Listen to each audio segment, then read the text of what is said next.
শেখ হাসিনা ভারতে গেছে গুদ মারাতে, নেই সে তো আজ কোনো খবরে।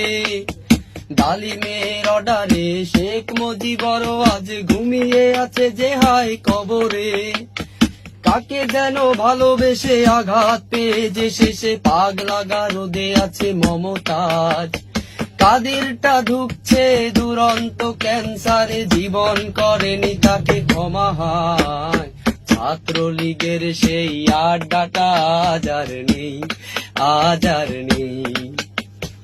কোথায় হারিয়ে গেল সিঙ্গারা কোকের দিন সেই, আজ আর নেই। লা লা লা লা লা লা লা লা লা লা লা লা, পলা রে পলা। বস खत्म। Bye bye, tata, good bye, गया।